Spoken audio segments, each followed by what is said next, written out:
smart and successful business strategies. We offer free one-on-one coaching, free online trainings, and free virtual networking opportunities because we are 100% committed to your success. Today, we have an amazing topic. I'm super, super excited. So Barb, why don't you introduce and we'll get started. So one of the things through this COVID pandemic, we have really been trying to create this power hour to be able to serve you, the community, women in the community, and touch base with things that you might be having some issues with. So I am so pleased. First of all, I got reacquainted with Renee Downey, who is at Lemoyne, and I've known her from a few moons ago just to really be able to connect. But what she's really going to be talking to us today about is how to care for your workforce. So just please make this interactive. She's got a great presentation. At the end, if you have any questions, do not hesitate to put it in the chat in Facebook, or if you join us on live, put it in the chat box, and we will really be able to make this interactive and meet what you need for this particular power hour. So with that, Renee, I am gonna let you take it away. First of all, I gotta say this. Oh, you gotta tell them. You gotta tell them. Okay. How long we know each other? You can't use years. No, I don't want to tell them that. But I want to end up saying one of the things that I really found so powerful in your sign off on your emails is, still, I am hungry. Michelangelo. It's not hungry, it's learning. I'm learning. Okay, I'm learning. Okay. But I'm also hungry. You know, we're all hungry. Well, what are you hungry to learn? Good save.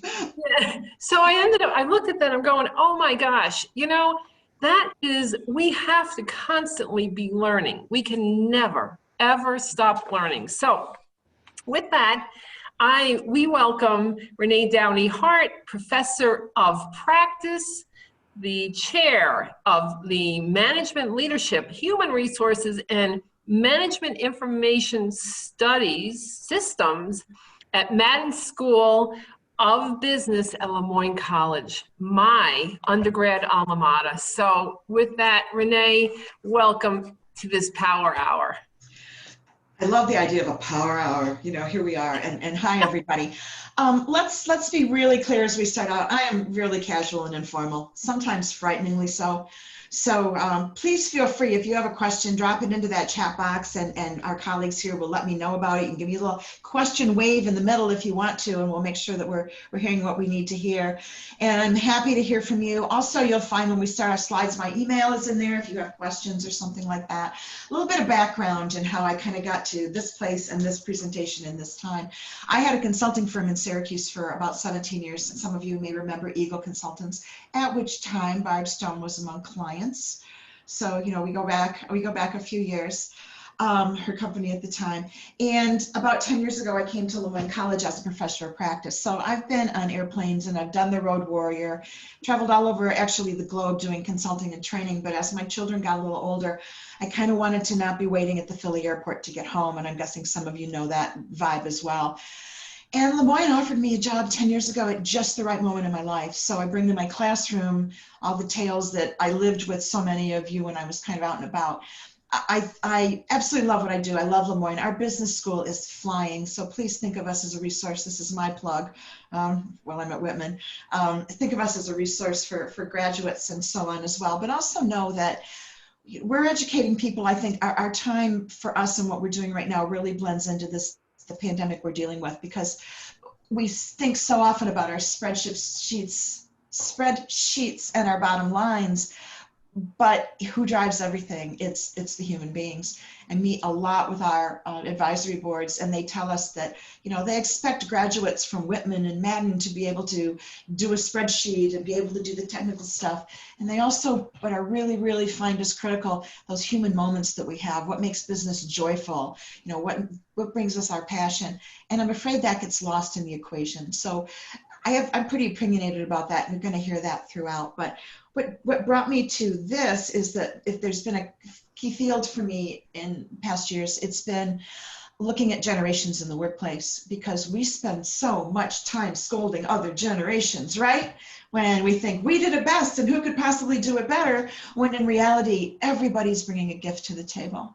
Now, for those of you out there that are millennials, for those of you that were born between 1981 and 1996-ish, this is the time when we're going to stop picking on you. Millennials, you are about to save the world. And I will start with a story, and then we'll get into that. But a young woman who is a friend of mine, she actually started to work for my firm when she was a 15-year-old high school student at West Genesee High School, and she's now vice president for safety and health for IBM. And we were just talking about pandemic and life and generations and all this, and she said, "Well, I'm the one who's running this shop now, and who wants to listen to the millennials now?" And I thought, yes, your time has come, because tech is what you do. And when I'm sitting here saying, okay, I'm about to share my screen, you've already shared yours. And there's so much good happening. So generationally, the COVID virus, it's happening at a point when I think on many levels we're ready. And I'm not going to speak, obviously, to things you've spoken about before, about levels and government and CDC and all that. I have strong opinions, but they're not for right here.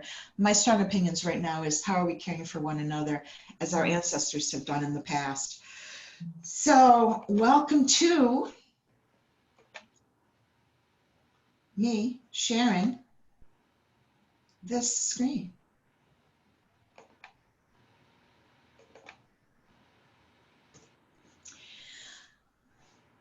I truly believe that whether you are the design team for the next generation of iPhone, or you are a Girl Scout troop in Salve, if you are a bunch of people who's jazzed about who you are and what you do, and you're working together, you really want something to happen, it's going to happen. And this human moments piece was some research out of Harvard just a few years ago that said it's really incumbent upon all of us to find those human moments as our technology increases at this incredible trajectory. So because of that, I have been dealing with how do we communicate with one another? And maybe you'll invite me back sometime to talk about this generational piece, because I've got a lot of pieces around that in the workforce. But it ties into this very definitely, because our workforce now is so technologically oriented. But at the same time, what we're going through, one of these great disruptors, if I'm going to lecture mode for a while, is not something that's foreign to any of us. Think about the Depression. Think about what people lived through then. And I will share around this picture because it's really important to me. The girl you see in the upper right-hand corner is actually my mother. That's Marcella Downey. She grew up in Ogdensburg in abject poverty, and people survived it. They didn't think it was a disruptor at the time. They just knew that they were poor. And what did they do? You know the stories from your family. They put another cup of water in the soup. They mended the knee in the pants, and they did everything they could to work through. We're putting another cup of water in our own soups now. We're trying to figure things out that we haven't been through before. But these disruptors, these generational moments, is part of who and what we are. And I think if we look at this historically and see how we've pulled together, we know we're going to keep doing it in that way. Other generational moments, and this is probably the one that my mom would sorry, I'm doing tech things while I'm talking. This is the one that my mom would maybe most remember. But this is a generational moment as well, when, one morning in December in 1941, everything changed. Well, the first reports in March, everything was changing. And I remember at the time talking about, well, by summer this will happen or that'll happen, and here we are. So these disruptors come, we work through, and we keep finding what we are. Not all direct disruptors are terrible things. The moonwalk, what did that teach us? While the Depression taught us we could work hard, the war taught us we could thrive afterward. This taught us that we could hope and dream and things could happen. This too was a disruptor in how we looked and how we thought. And even this morning it was announced there's going to be another moon launch in 2024. This was a disruptor, Woodstock, because what did it tell us? Woodstock told us that a whole generation of people was going to make a change. I'm saying to you right now, that's about to happen with us as well. Now, I'm a baby boomer, carry the flag with pride, and in my heart I'm 37, in the rest of me I'm so not, but I still feel the same way. Change can come, and this was one of the places that really taught us that it could, the power of all of us together. If you talk to somebody who's Gen X, and I'm guessing some of you are sitting out there, right? Generation X. And you said, what's your generational memory? As my mother remembered Pearl Harbor, or I remember the moonwalk as a child. What do you remember? Gen X, you probably remember the day that video killed the radio star, right? MTV was a huge disruptor. And for those of you that are a little younger, you may not know, but MTV used to play music all the time. This was a different way. It changed an industry. It was a disruptor. And I don't think we need to say much about this disruptor. What did it teach us? You know, it taught us, unfortunately, to fear again, but it also taught us about resilience. And it moved us forward in a different way. These were all major disruptors. 3,000 people died in this. And here we are. We just hit 200,000 deaths in the United States with this major disruptor. And unlike others, there is not as similar a path for clarity to where we need to go now. Unlike others, we need to kind of navigate this ourselves. You hear that word a lot. And like you, I kind of lost patience for the "in these challenging times" phrase. Okay, we know we're challenged and we can talk about it all we want, but we really have to find a way to navigate past us. There's a final slide in here, and I'm going to tell you what that slide says right now, because to me, it's the essence of who and what we are. And the slide says that the most, and by the way, I've been running the slide in my generations presentation for over a year. The most successful businesses in the future are going to be those that take care of their employees emotionally as well. And so, you know what, when your dad and my dad, and I'm being gender specific on purpose, your grandfathers, for some of you, great grandfathers went to work, they figured, here's my job, I'm staying there forever, right? People don't think that way anymore. So we've got a couple problems when we talk about this pandemic. One is making our widget, getting it out the door and keeping our books in the black. But the other is, how do we retain good people at a time when those human connections are harder and harder to find? The reality is we see ourselves as, you know, we talk about work output and so on. And I always remember a little story, and I won't name names and you'll know why, but anytime that you're a consultant in organization development and somebody calls you and says, hey, I got a morale problem, can you come down and do a speech? You know, on the phone, Barb, you got this too, at that moment, there ain't no speech in the world I'm going to give if you have lousy morale, okay? Something else is happening that me dancing in the front of the room and having fun with you is not going to solve. What is going to solve it is to take a look at the system and so on. So we have it at our fingertips to be able to do these things. Anyway, I get this phone call. I go to a call center in a town in New York State. I'll just leave it there. And he says, morale really stinks here. And I'm walking around gray cubicles with gray computers, gray chairs, a yellow pad on every desk, no balloons, no birthday, no cupcake, no picture of my cat, nothing. Gray desk, gray cubicle.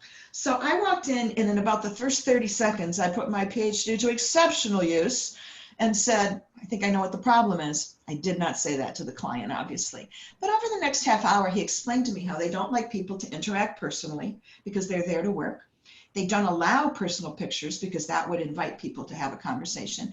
And while I was talking to him, the phone was ringing and people were asking if they could go to the bathroom. Okay, so you got the picture? And somehow morale was low. Here we are. I declined the contract. I explained to him my concerns about it. He said someone else would do it, and I wished him well. His turnover is 58% a year. And he's looking at the employees, right? So we have to figure out a way to recognize, my friends, that my dad, who went to work for the railroad and stayed there for 40 years, isn't in the picture anymore. Those people are gone. If you're not happy with your company, if you want to go ski in Aspen, if you want to work remotely in Maine, you can do it now. So every single company has to take care of people. And that's going to be the advantage to a lot of us, especially in small business, because we can take care of our folks in pretty amazing ways. All right, oops. I'm back to our share. You know, Renee, I just got one of the things I just love it. I mean, yesterday you and I connected, we were talking about the human, that there's a human on the other side, human condition. But one of the things that you ended up talking about, and I do a little Facebook talk on, is disruption, when before it becomes a distraction and becomes destruction. And it's like, we can recognize we've got this distraction, but we can create from it. And that's what you were showing in all these pictures. I thought it was just so good. Thank you. It's going to drive, thank you. And you know what, if you want the slides, let me know. I'm glad to share them with you, just to attribute them. I mean, and I'm not going to walk around. My aunt died. I've had 2 friends. I've lost 2 friends to this. Nothing about me is not sensitive to the horrors of COVID. All the more reason that we have to say, how can we take this disruptor and turn it into something else? You know, and it's not going to be the last thing we live with. Lacey, what are you thinking? You're actually Dr. Renee Downey. So do you mind if I ask what your PhD is in? Yeah, sure. It's in organizational development. Great. Yeah. You're so fun to listen to. I'm like, oh, sure. Put the pressure on, Lacey. Now I have to be funny for like the next how many minutes? The next half hour. Thanks. Okay. Big pressure. Big pressure. Okay. And back to us. We're live on Facebook. This is so cool. All right. Back to my screen share, which I clearly am getting better at. You know, it's really cool when I'm at Lemoyne, if I have any tech problem, there's somebody on screen saying, do this, this, and this. It's wonderful. I could also bring in Carol. I know she's there. Yeah, so. yeah. Carol will always help. She rocks our house. Okay, got this. All right, now my screen's not advancing, so let's just see if we can figure out why that might be.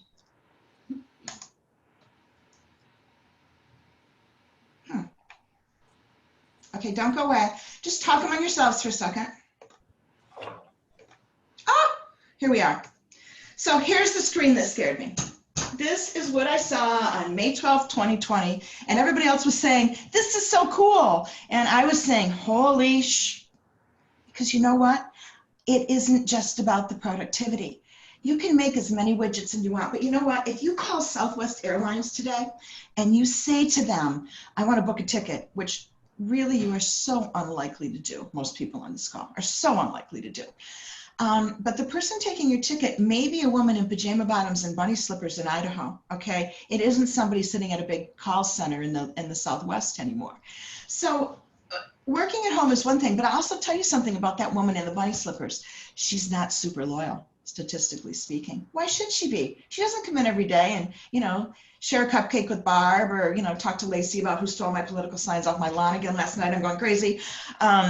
She just can, it's not the same level of connection. And you know what? You're going to hear in a minute about all the things companies are doing. And it isn't that I don't think it's a cool idea to have a movie night for your employees. It isn't. But working at home forever is going to cost us in the long run. And that's part of where I'm headed with this conversation. We used to work this way, right? We used to work, when my dad was home, by God, he was home with a pack of Winstons and Walter Cronkite. TV dinner, tray table, right? We're done with the Winstons. And when he was at work, he was at work. If my father called home from the railroad, something was on fire. And leisure, Jersey Shore, never even wondered if the trains were still running.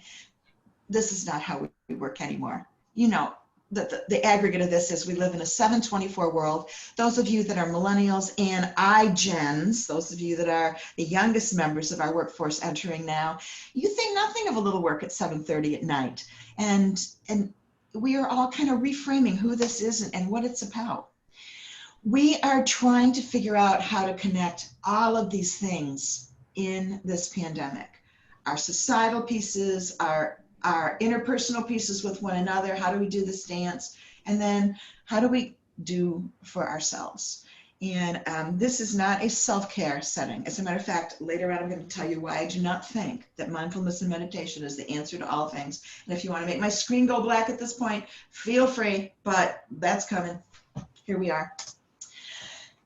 Things are happening societally, and I'm just going to give you a couple examples, but there's a whole lot of people that are leaving the city. You may have noticed that real estate in the Catskills is skyrocketing because people are looking around New York saying, this isn't the same anymore, and this is scary. So when something happens, it's always kind of a tumbling effect, right? Those dominoes that we see.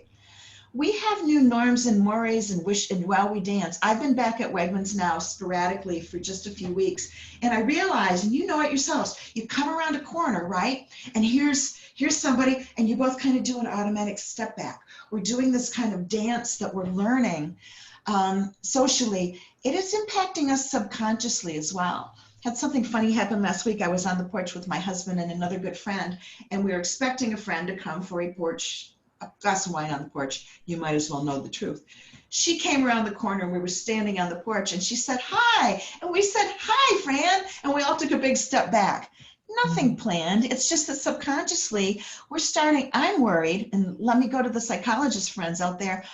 Is this going to do something with distrust of one another? You know, I'm a big hugger. If you met me, I have more than likely hugged you, you know, if we worked together for a while. Those days are gone. It's shifting. And it's to be aware of that. How do we find this? How do we get this back?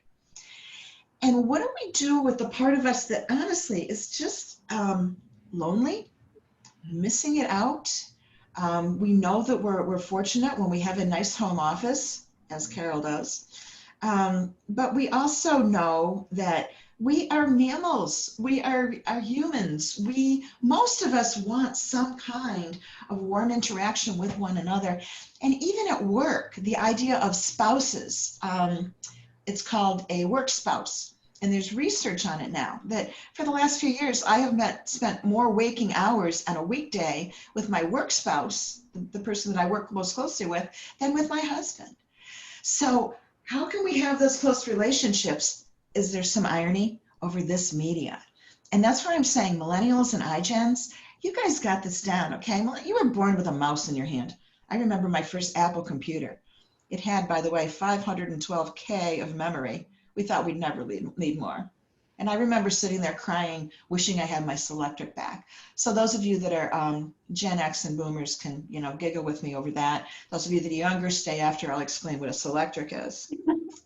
Okay. Thank you very much. I'll be here all week. Try the pasta. I'm Googling it.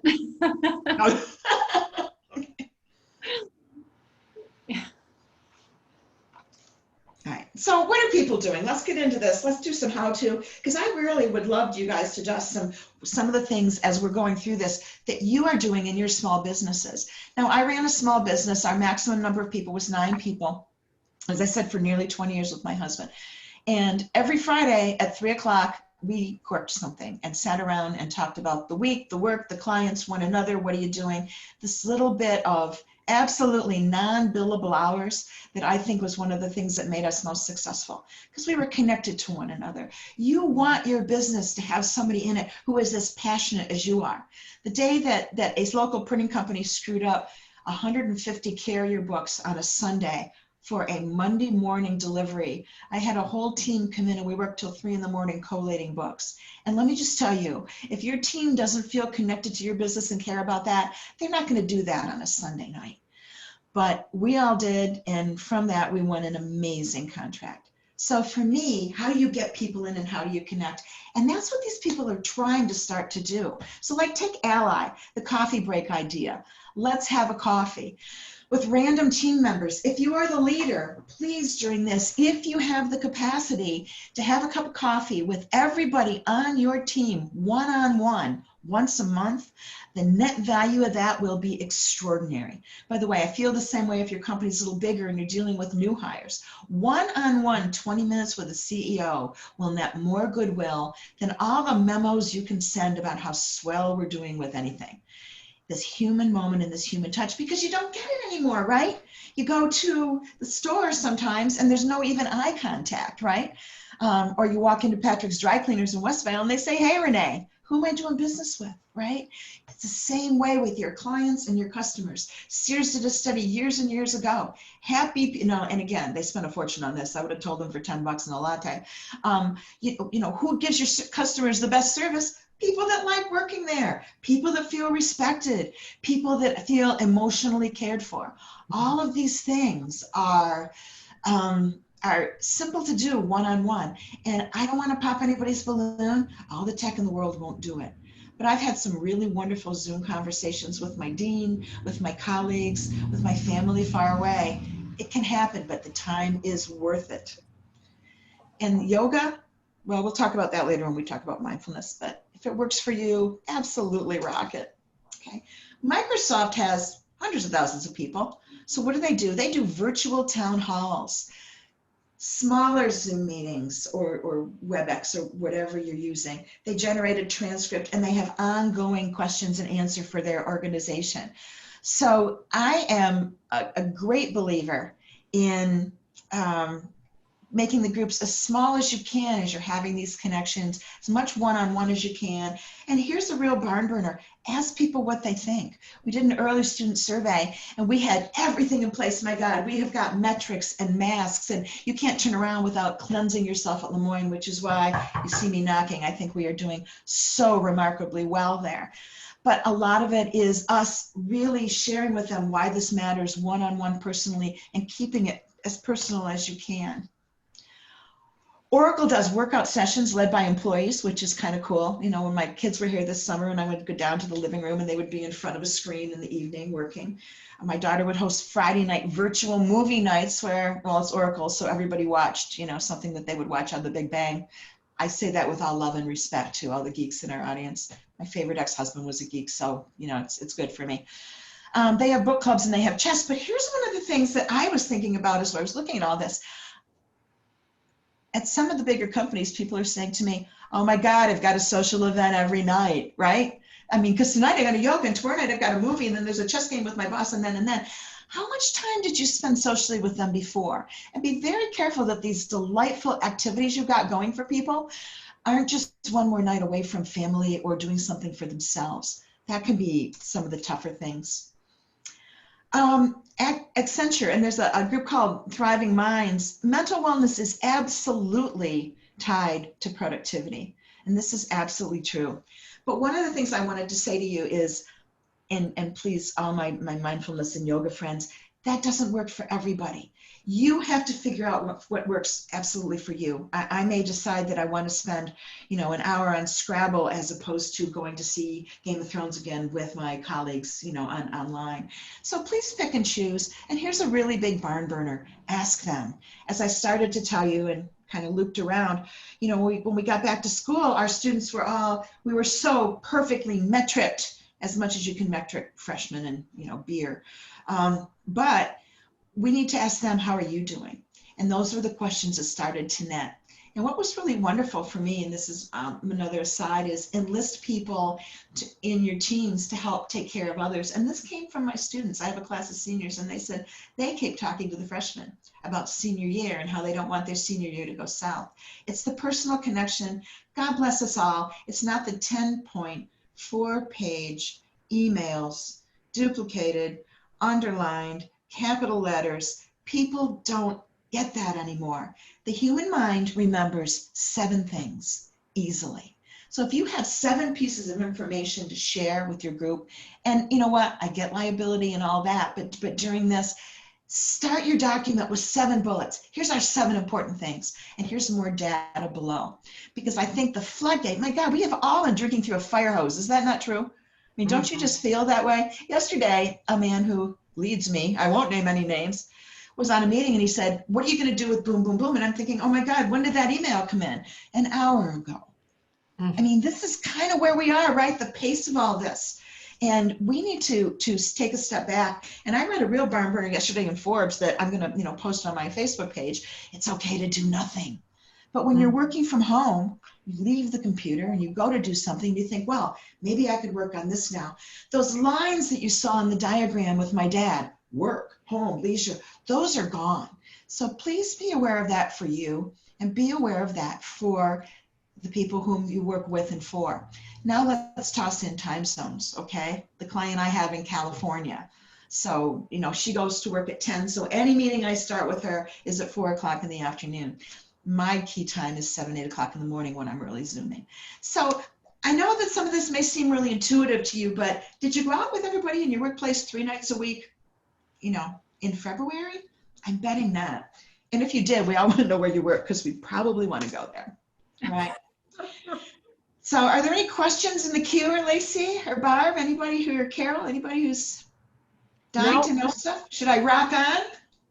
Yeah, we're going to take a quick break and just remind everyone out there watching that we're with Dr. Renee Downey today to talk about finding that human moment in the digital space. But just with that reminder, if you are interested in one-on-one business coaching, from you guys, thanks to generous donations and grants, we'll put the link in the comments, whether on Facebook or here on Zoom.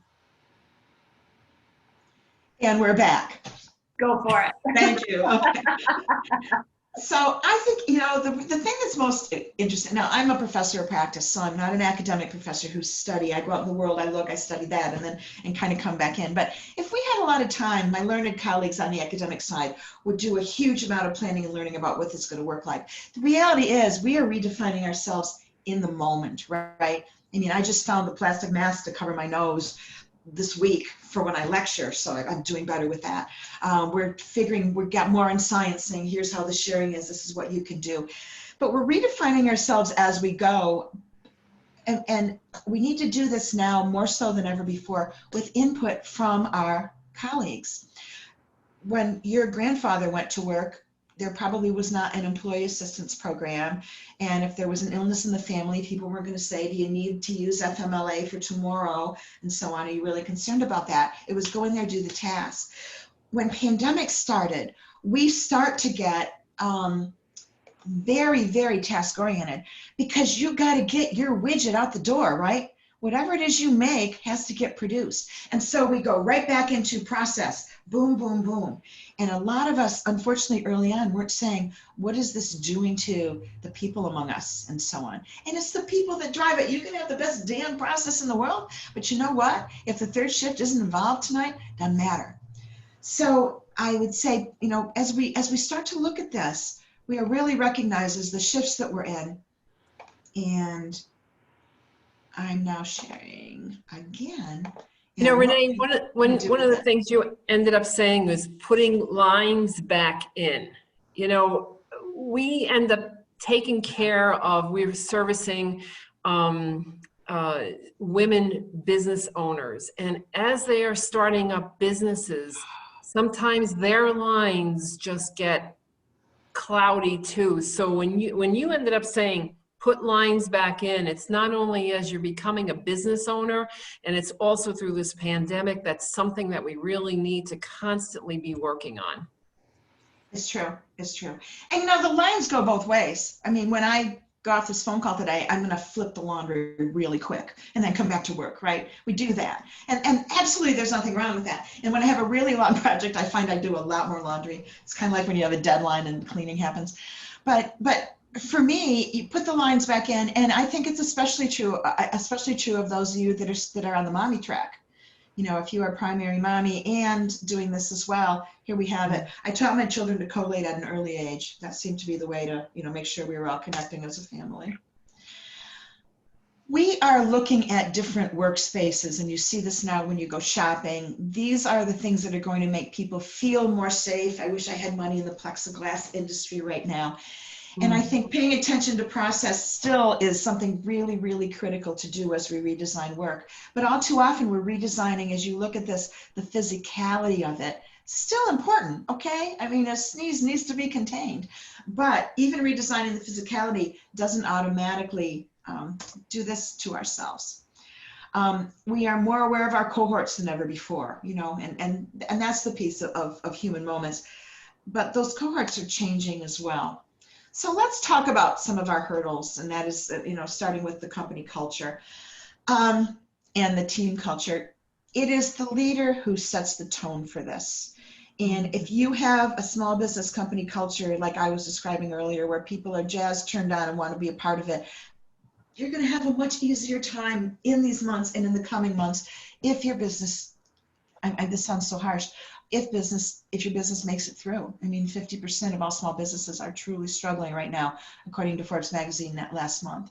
Starting to open up, you know, but it's the smaller businesses. The team culture becomes very important, but this is where I really want to have a conversation. And this is where that Twitter slide came from, right? It was, oh, cool, we're all working from home. We can do this. And it's so cool because we don't have to pay rent. And we're using less power. We're not buying as much toilet paper, not that you can find it. We are saving, look at the pollution, there's less pollution, you're not driving to work. And this is so swell. And everybody said, oh, this is swell, right? It's like we came up to a barn that needed boards on it, gave everybody a hammer, and here we are. But all we have right now is a hammer. And that hammer is, here's your team, and here's here's our remote space. And when I go on my remote space with Dean Joseph and Professor Hunter and Professor Grabowski and you know, all those cool people at Lemoyne that I really do love so much, I'm with people that I know, that I've seen, that I've laughed with, that I've shared a tuna sandwich with, right? I'm with these people. So right now, and even now we're seeing a little bit of a wane, but right now we are still doing pretty well in our team cultures because we're with the team that we know. But time marches on, my friends, and I'm not sure what this is going to do to the average time we stay with our companies. We had creeped back up to, just before this, about 4 years we stay with our organizations now. Before that, the all-time low was 2.2 years. We jump, right? Retention, we leave companies. And so how do we keep people when they're not feeling quite as invested? You know, it's not the same for me to sing happy birthday to you online. It's, you know, I really want somebody to show up with something with chocolate in it. That's how we work in America, right? So how do we keep that when all of a sudden that 7-person team has got 2 new players on it? You don't really know their skills. It's the old team formation, right? Forming, storming, norming, performing. The forming can happen. Storming is a little tougher this way. We don't have the nuance. We don't have the body language. And even when we are together, my God, I teach one class face-to-face, and I'm looking out in a huge room with 18 people with masks on. Such a different vibe for somebody who lectures for a living. I want to see you laugh, you know, and I'm using the one-liners. I know you're out there. I can hear you breathing. But I'm not getting that nuance, that stuff from all of us that celebrates the hurdles. Or you know you're in your meeting with your boss and you have an idea and she goes, right? You may not catch that on screen. So the team, you know, God bless us. Don't think that you can't perform this way. You can. But we have to be ready down the road to say, okay, here comes a new person on the team. What are we going to do? What do I recommend? Schedule a meeting for an hour. Welcome that person, invite them to share their life a little bit, have a little Q&A, and find some connections. I mean, I've got some with Lacey, I got some with Barb we were talking about a company with whom she worked years ago. And let people start to connect, because just being in a room with somebody to problem solve, if I'm with you as a team and I know you, I'm gonna be a little braver. There is worry now, and by the way, I've been saying this since March, just so you know, there is worry now that our production in 2021 in terms of creativity and new ideas and the things that are born of teams is not going to be as strong because we aren't there. If you work for Google and you go to lunch, you can, I mean, the metric cackle of the world, right? Google, Microsoft, all these people, numbers everywhere, but they also get the human thing. They actually will socially engineer you to be in the line for lunch for about 2.5 minutes. And the reason they do that is because they want Carol, who's standing next to Sheila, to start talking about something that happened yesterday, and maybe this is a fix for that program, and maybe we can talk about that. They know the value of these human beings being together. And you know what? I've done team building training for a long time, and I'm way past the trust falls and the rope courses, but still, schedule in an hour, new team member, new team dedicated to that person. And as soon as they start laughing and saying, oh, I remember when, or yes, I really love the pizza free the most as well, now you got yourself a team going. Man does not thrive by task alone. Ooh, maybe that's my new tagline, Barb, if I ever get tired of still I am learning. But I've had still I am learning for like ever since I got emails, so I think I can't change it now. Too much of a vibration in the force. Also remember, there are people who are challenged. A friend of mine is in HR, and I was talking to her 2 weeks ago, and she said, I interviewed a guy in a closet this morning. He was in a closet for his interview. Now, studio audience, think about this for a minute, okay? Do you think, oh man, what's wrong with this guy zooming in from a closet? Is that what you think? You know what I said? Hire him. Because you know what? If you're brave enough to say, this is the only space I can find for this interview, I'm going to make this interview work. I'm going to go in this closet, close the door, and I'm going to admit it. I say that's an employee I want to at least bring in for an interview. At the very least, I want to have a conversation with this guy. We need to stop thinking about IBM's two-piece navy blue suit and blouse and think about what can this person do and what's going to jazz this person. And ask your new hires, you know, what, and people, what works for you? What do you want? How much do you want from me? How much online? How much Zoom? the thing that amazes me is how many studies we do as opposed to just going to the employees and going, hey, what do you think about this? Because here's a barn burner. They'll tell you. I've had employees say to me, no, I don't want to meet one-on-one for you for half an hour every week. Okay, I'll let you know if I need something. And I say, okay, right? And I have other people who want to move into my house and make dinner with me. And that's not good either. So you got to find that thing. But if you ask them, they will tell you. Okay? Company culture. Put people first every time. And I just really love this from some company that had bring your dog to work day. I think somebody tried to sneak a cat in. Not sure. You know? But you know, little things like this can be a 15-minute coffee break that could be a lot of fun. It would take less time than watching Game of Thrones again with everybody. Not that I'm not a Game of Thrones fan. I truly am. Okay. Team culture. When I talked about someone dropping off that team and then returning to that team, it takes approximately 6 months for somebody to be fully acclimated in a team. And that's why we were doing metrics with people in the same room together. Now, I'm not really sure. But how do you find that emotional piece of that person behind the mask? And that's another nice piece about Zoom. At least right now I can see most of you. I can see your smiling faces or your very good smiling picture faces. Find the one-on-ones as much as you can and mind the clock. Can I just give you a little rant? I have meetings that go Zoom 1 to 2, 2 to 3, 3 to 4, 4 to 5. Let's talk about biology. I am thoroughly encouraging you to end your hour meetings after 50 minutes and let people stand up, breathe, clear their brains. We are pressing ourselves in crazy ways, and biology has to matter. You know that team member on your group that says, I never take lunch, I work through lunch. Productivity studies very frequently show that that person may get less done during the day because they haven't refilled their pitcher at all. And if you don't keep filling that pitcher of yours with whatever it is you're drinking, you're not going to be able to keep pouring for other people. Mm-hmm. Note the powerful metaphors I showed. Okay. Please also remember, as I talk about interviewing in a closet, and I do have one student that Zooms from a closet. I had a couple students Zooming from bed, but I put the kibosh on that. I think you need to sit up. It's just me. Call me quirky. But you know, and you know, Lemoyne College, our demographic is a tremendous number of blue-collar students as well. I have students that don't have a strong enough internet at home, but they can join with voice. Okay, let's do that. But recognize that in your teams, especially for those of you that might be hiring folks in the secondary labor force, secondary being less educated, tend to be more transient with job. Okay. And the other piece around that is the online opportunities are so good, and for people that are challenged as well. And this is kind of a different road, but people that you are hiring and so on. But be aware that not everybody may have the bandwidth you have. We have a cottage up on Lake Ontario where I go from, and every now and then the internet gets fuzzy.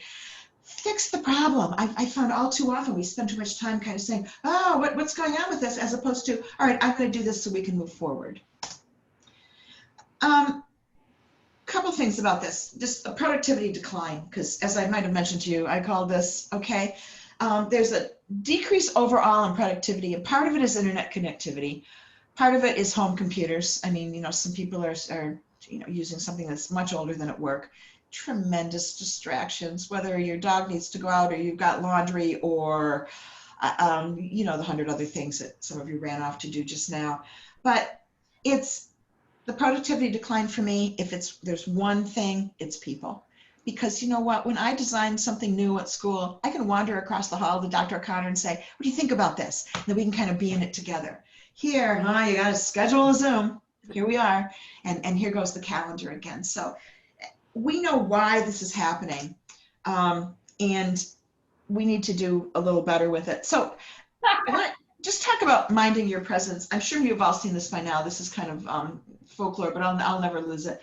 Early on, there was an employee at Microsoft who turned herself into a potato for a meeting and then couldn't change her screen back. So her people all met with her as a potato for the next hour. I just love that, but it also says, think about what you're doing on screen. I have been told that my presentation style on Zoom is unlike other people's, and the reason why is I'm pretending this little camera is, you know, is Barb Stone sitting in front of me, or Carol, or Sheila, or any of you. So the formality of it, I think, is wearing off. Let yourself be in your Zoom meetings the way you can be in your regular meetings. Learn to use the thing. When somebody says you're on mute, at this point in the game, you shouldn't go, what's that, right? Because we've all heard it, all right? If you need to, put your mouse on that little click right there and get ready for it. And then, of course, we have the great fails. I can't do a presentation without showing this, where he thought she was on voice and, okay. And you know what? I hope that this is nobody's cousin, but is there anything about this guy on Zoom that says, hey, big creative idea coming out of this corner next hour, right? You are staging yourselves a little bit. You are, as Carol was doing earlier, something, I'm gonna go away in case this is somebody's cousin. Well, and back at us, but look at your background, look who you are. I played with this lamp for 5 minutes this morning. I hope the placement is really good on it. You know, I thought, do I do the angle? Do I do it straight out? It matters, you know, what's behind you and how people see you. It's part of kind of the image. So, you know, I'd like to do a little bit of discussion as we're kind of moving along on time, but checking in with your people. Don't drive them crazy, but you know, a quick text, an email, of a 15-minute one-on-one. Pick one person a week to do a one-on-one with, and you've just done something really viable. Centralize information. If you're doing a lot with COVID and so on, do you have it in a space that people can know where it is and can be accessible? And please, my friends, is it not written in 10-point font, Times New Roman, page after page after page? We don't read everything now anymore anyway. A guy named Nicholas Carr wrote a book about 2 years ago called In the Shallows. And he claims that one of the problems with business now is that we have so very much information and we try to do it all. And so we try to just skim the top. What are the key elements? The fire hose has to calm down a little bit for all of us. What do people really need to know? And centralize it and make it. We talked about the social. We talked about asking. Also good to recognize people for what they're doing, you know, not necessarily, you know, and still do some of the things that we appreciate. Can you do a gift certificate to Starbucks or something like that to kind of appreciate the above and beyond, ask for ideas, try different things. You try something and it doesn't work, you know what? Good for you. Now you know it doesn't work.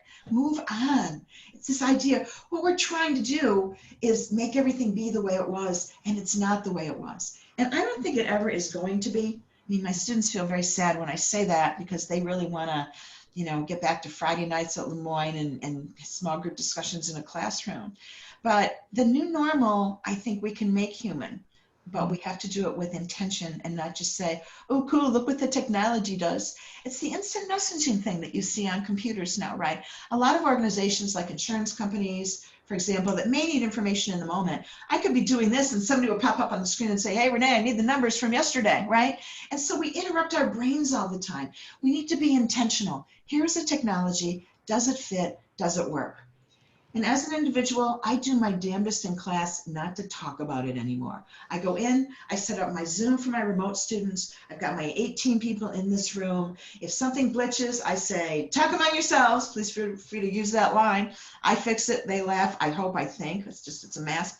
And then we go back at it. So make sure you're as savvy as you can possibly be with whichever platform you're using. Change your backdrop up. If you're in the same room every time, when I'm up on the lake, sometimes it's Lake Ontario, you know, when the waves aren't blowing. Sometimes I'm in a little room in the cabin, and now I am in just doesn't matter, but I'm in my home. But you know, difference. People are more creative when there's difference. If you do the same thing every day, the creative juice in your brain doesn't continue to climb. Give it up a little bit. And end at 9:52. I am a great believer in that. We won't do that today, but close. All right. And also on Zoom, you know what? You all perfected in around 3rd grade the I'm listening to you stare. Or you're on a Zoom call, and everybody knows your damn email's open, right? You're trying to do 4 things at once because you got a deadline. I mean, this is our world. This is the fire hose. Take a deep breath. So when if this was a program I was doing, which clearly I am, and I wanted to get some input, I might say, Barb Stone, let me ask you a question. I do that because what if Barb really was on an email? You don't want to call out your teammates. You don't want to be the person, you know, you don't want to be the Eddie Haskell. That's a generational reflection. You don't want to be the Eddie Haskell of this. Where you're being the one who's got the jump on other people. I understand. What do you think of this? And then she can share it. Let people kind of be in there. In any given moment, in any meeting that you're doing, 1 in 3 people's brain is somewhere else. And we learned that in 3rd grade, and I don't think we ever lost it. It's a good day to be in the Caribbean, I suppose, right? Find your boundaries and know theirs. I was asked to do a meeting Sunday afternoon at 3. I was available Sunday afternoon at 3, and I said no. I said no because you know what? My kid's leaving for Denver, and I'm going to spend the afternoon with her. Find your boundaries. You can still do that.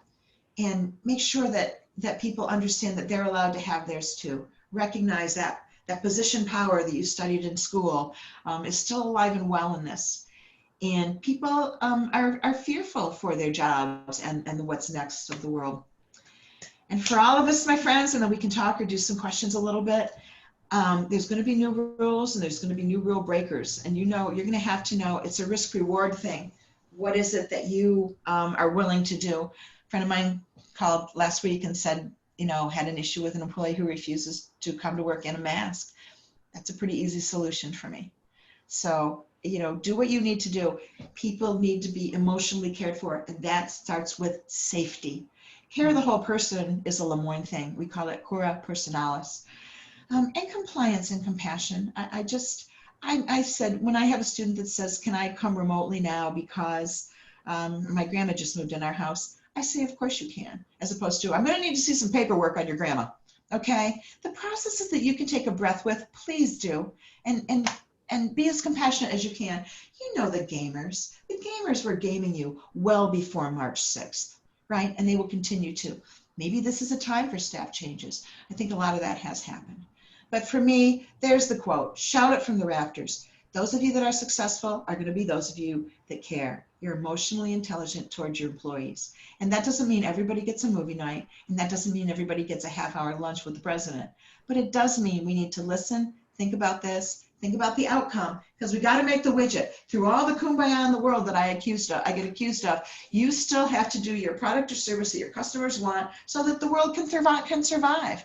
I'm sorry, the world lives on business. And when I have people say business is evil, no. Without business, the world can't go anywhere. But we need a model that goes beyond the spreadsheets. And human metrics are probably one of the toughest things. I always remember, I'm looking at my clock to see if I have time for stories. I do. This was on NPR a few years ago, but I never forgot it. You know how we always say it's not rocket science? Well, Ira Flato, Science Friday, said, what do rocket scientists say? So he said, he went to a neurophysicist, went to a rocket scientist and said, what do you guys say? It's not rocket science. He said, we say it's not brain surgery. They went to a brain surgeon and they said, what do you guys say? And the brain surgeon said, well, we say we're not trying to fix human problems. So there you have it. Humans are the toughest because there's no roadmap to us. There's no button that gets pushed where A equals B. iGen Rising, here's my salute to Team Lacey and all those iGens out there. Sheila, you look very iGen-y. Oh, no, not iGen, I mean millennial, right? Here's my salute to the millennials and the iGens. Connected, technological, and it makes you nimble. And it makes, generational years used to be this big, right? They're stopping because generations happen. It's shortening because of life events. And these are coming faster and faster. And it's technology that's doing it. But these things you see on the right, to be nimble, to be family oriented. When somebody says this is happening at home, I say family first. Why not? I can take my lecture. I can give you this. I can meet with you tomorrow. The right people will not take advantage of that. And the wrong people should have a wonderful future at a company that is not yours. That's what I think. And the question becomes, what are you doing? And are there for us to kind of share that? So, my friends, that's my email. This is me. That's what I got. Lacey and Barb, where are we headed? Oh, wow. I know, I have 4 pages of notes over here. It's like Renee, when you said you got 2.5 hours. Yeah, I know. There's so much more. So I know I can talk about millennials and iGen next spring, and sometime if you want. I'd love to do that with you guys. I would, love to have you back. I mean, obviously there's just so much, one of the things you didn't get to was about mindfulness. And I was looking for that because it's like, but that's okay. But A snapshot, mindfulness is wonderful, but we all do that differently. And this one size fits all prescription for everything now for self-care is making me crazy. You know, I am not a yoga person. Yeah. Yep. Imagine. No, absolutely. But are there any questions? I don't see anything in the chat box before we kind of wrap up here. Lacey, do you want to wrap it up? Sure, we can do that. I had a really quick question myself. So a lot of these were really helpful activities or things to do and ideas for engaging via technology. The whole Zoom thing, oh my Lord. So my issue is my company is 100% virtual, and it has been from day one. So that was last October, but I have employees all around Maryland, different parts of the states, investors in California, the whole 9 yards. So there will never be a time, really, I'm kind of like Twitter, where we're going to get back together. So is there anything particular as CEO of all of it I should be doing to make sure the culture is what I want it to be? You know, Lacey, I think you're probably already doing the one-on-ones given where your members are and the dispersion of them. And I would put the question to them. I'd like to do something social once a week or once a month. Here's some things I'm thinking about. What would you like to do? And try to engage them outside the workspace, because that's what connects us. I mean, I may be a PhD in this and somebody may be a PhD in that, but then we find out that we're both ocean sailors. And the next thing you know, the whole vibe has changed. It's the humanness of us, but it's not stuff you can ask in an interview. It's not workplace chatter necessarily, but we need to dig. Americans define ourselves as the people as our work, right? As our work. Hi, I'm Renee Downey. I'm a professor, or, you know, I'm an amazing chef, or, you know, I can make a quilt better than anybody. This is what I do. If you go to Japan and meet someone and say, what do you do in the first 5 minutes? You just insulted them. So help people define themselves as the people that they are. I mean, I'm not just at Lemoyne College because I need a paycheck and I happen to like teaching a lot. I love what we do and who we are. That's my fabric. That's my social justice makeup. So find the fabric of these people, and it's got to be outside work a little bit, Lise. Renee, thank you so much. You know, it's just really just because it goes back to it went fast, but it's like, you know what, we got to remember, and I always use this term, there's a human on the other side. Yeah. And sometimes they're wearing pajama bottoms. Hey, nobody's telling you anything else about it. But anyhow, we really, really thank you so much for being here and coming in. So for everybody that's watching, this is the WISE Power Hour, and we had the privilege of hearing from Renee Downey, professor up at Lemoyne College, and thank you so much. And again, this is the WISE Center. We are serving women business owners. We do one-on-one coaching. It is free for you, so please, Carolyn put the link in the chat box, but also you can just reach out to wisecenter.org, contact the WISE Center, and you can get set up with some free one-on-one counseling. And if you're wondering who the hell the business coaches are, oh, we're not here to agree. I realized we never introduced ourselves today. I'm Lacey Fellow. And I own Full Bodied Health, a different kind of nutrition company here in Syracuse, New York for now. And I'm a leadership development coach. Build Your Path is the name of my company. So really privileged to be here and hope to see you on some other calls. And again, Renee, thank you so much. Peace. All right. Thank you. Thank you guys. Bye.